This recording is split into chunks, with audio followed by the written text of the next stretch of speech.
with this background that the book of Psalms fondly holds a special place in our hearts due to its ease of study. Needless to mention that it is relatable to all of us, to all our different circumstances of life. Whether you want to lament, you want to praise, you want to talk confidently about God, you will always be able to find the relevant scripture in the book of Psalms. So most of the Methodist hymns have been composed from the book of Psalms as they speak to the contemporary life issues and are therefore practical. So the book of Psalms helps us to speak to God, while most of the Bible or the scriptures or the books in the Bible speak to us about God. So throughout the ages, biblical scholars had therefore classified Psalms into 5 different groups or books on the basis of their content or form.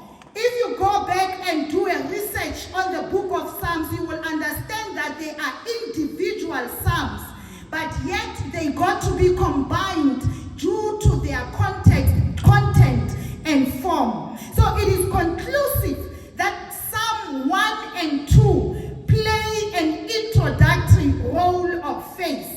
The remainder of book 1 is therefore categorized as Psalm 3 to 41. Then book 2 comprising Psalm 42 to 72. Book 3, which is taken from Psalm 73 to 89. Book 4 begins with Psalm 90 to 106. Lastly, book 5, which is Psalm 107 to 150. And that is where we are today. So the 5 books ascribed to David, not that they are written by David, they are ascribed to David. They correspond to the 5 books that are ascribed to Moses, known as the Pentateuch. Not that Moses wrote them. So scholars analyze the canonical Psalter as conveying a narrative telling the story of Israel's survival as a nation. So book 1 and 2 tell of the establishment of the kingdom, while book 3 laments its collapse. Book 4 and 5 tell the story of the nation's re-emergence. So that's where we are. Hello?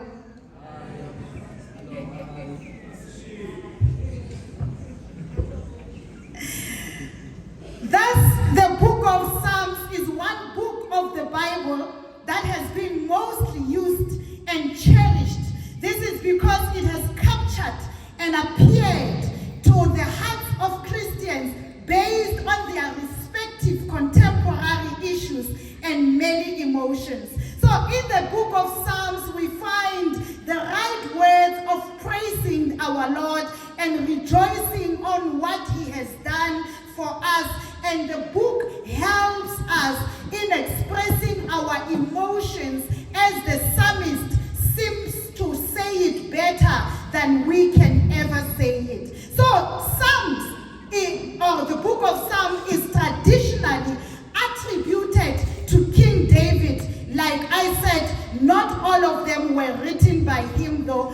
David wrote 73 of the 150 Psalms, noting that if perhaps those which are normally regarded as anonymous were somehow written by David, being Psalm 2 and 95, this would mean that he would have contributed 50% towards the book of Psalms. As to who wrote which Psalm, that is another Bible study on its own for its day. Then I will wait for that invitation, President. So all of these Psalms, this is where we are. As individual as they are, were born out of divine encounter for more than 1,000 years and under diverse circumstances. And their central theme is worship. So it is important that when we say unknown territory, I hope we are not referring to God, or we are not including God in that phrase. Because doing that, it means we are actually boxing him within our anthropomorphic nature, meaning we want to understand and confine him in our own terms or our own limited comprehension. So our God, hence I said, I want to extract the attributes of God, that God is omnipotent, God is omnipresent, God is omniscient, he is all-knowing, he is all-powerful, he is at all times everywhere. So there is no unknown territory for God in your life. So verse 1 to 4 demonstrate his omniscience.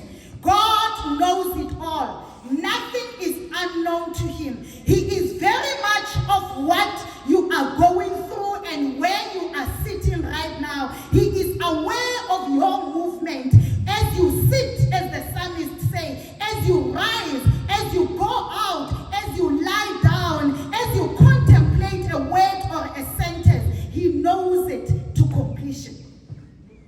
He knows even what is unknown territory to us. So verse 5 and 6 demonstrate his omnipotence, essentially asserting that God possesses unlimited power, requires no effort from his side, simply because it is his nature. So it is effortless for him to be powerful. Hence the psalmist says, you have me before and behind, and you lay your hand upon me. I think it says something like,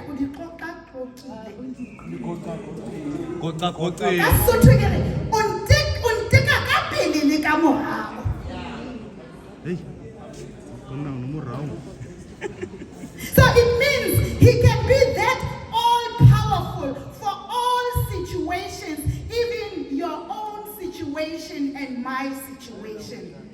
So verse 7 to 12 display his omnipresence. There is no place that is unreachable for God. President, if we did not see this during COVID-19, then we would not be able to see God's presence or comprehend God's presence today.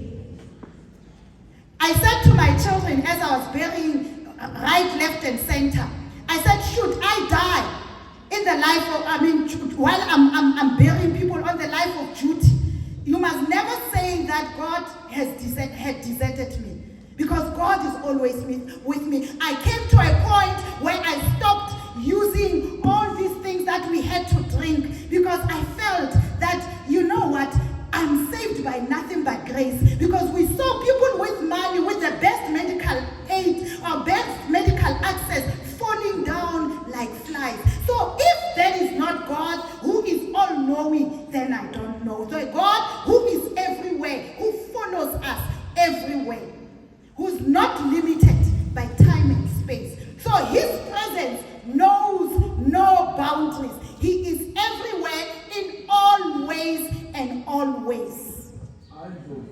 So this God knows no end. He is the Alpha and Omega. Before time, he was there. Before the earth was formed, he was there. While you and I reside within the space, the date and time, he is eternal. He has no beginning and end. He always is.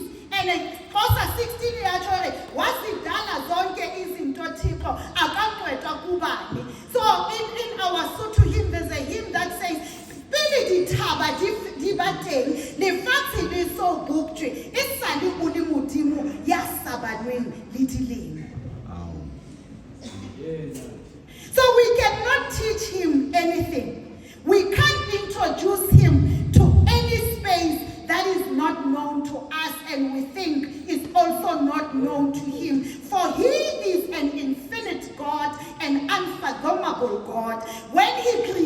created you. He knew about where you are right now. That simply means there are things that are beyond us, because we want to work with the geographical terms if we cannot make sense of the geographical location. Therefore, we want to think that with God, it is also unknown. Yeah.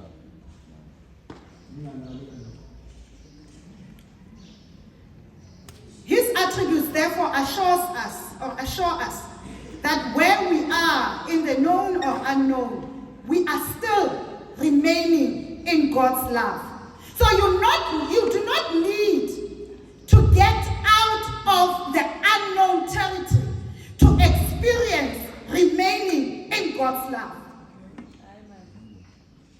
I'll preach that properly tomorrow. You have never been outside the love of God. Our naiveness and human nature tell us that God is absent in the unknown territory, or you are out of God's love. As we navigate through the unknown territory, we think that God's love cannot find us.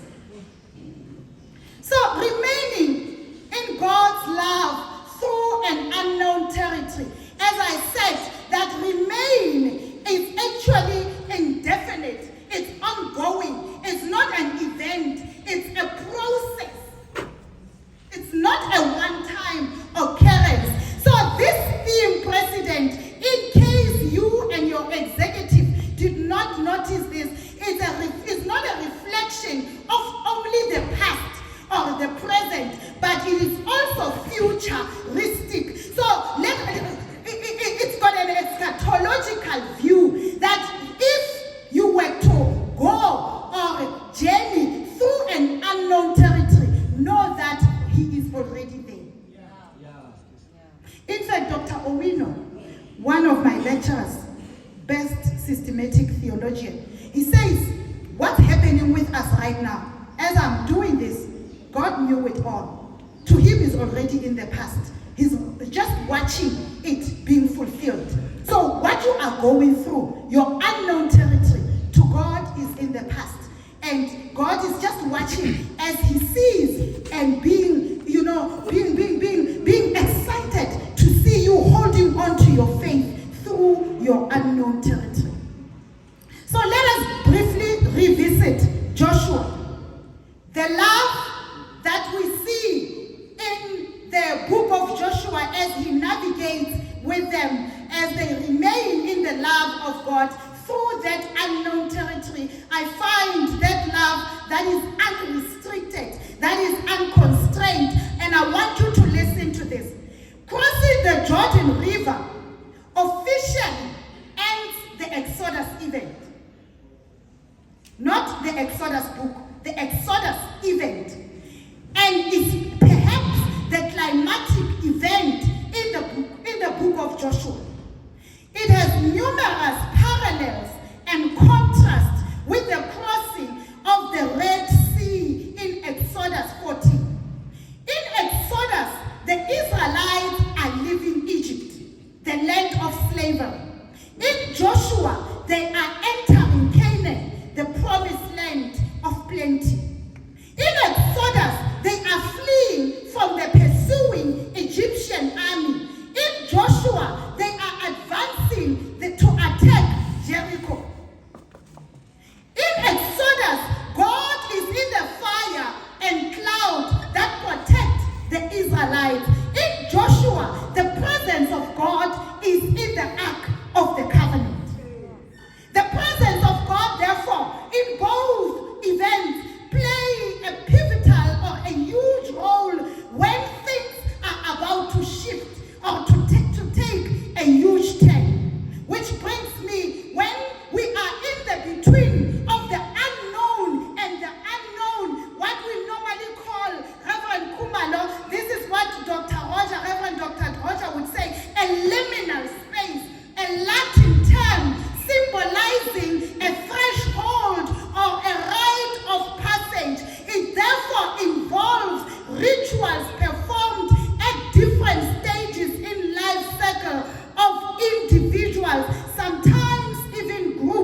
love. Perhaps the question is, Reverend Majela, what are you saying? But I want to say, when the Israelites, or during their time of wandering in the wilderness, the Israelites had not been continuing the practices of circumcision, perhaps signifying a rupture in their covenant relationship with God. Now, after crossing the Jordan, the Israelites circumcised all of those who had been born in the wilderness, thus recommitting to the new covenant. They then celebrate a Passover in the promised land and eat of the produce from the land. So the daily provision of the manna in Exodus 5 comes to an end, or ceases. So the Exodus is officially over. The Exodus, my brothers and sisters, in your life is officially over. There comes a time where we have to transition as people from one place to another, from one state to another, and we do rituals that will help us to move from the past into the present and to the future. So we are currently, I want to say, as the Church Universal, and I don't even want to say the Methodist Church of Southern Africa, but this is my standpoint, that we are under the ecclesiastical rapture, where rapture is where, in case we confuse it with parousia. Parousia is the second coming of Christ, but rapture anyway is a Bible study on its own. But it comes from a Latin term, rapturo, which is a translation of the Greek term hapazo, meaning to steal or to take away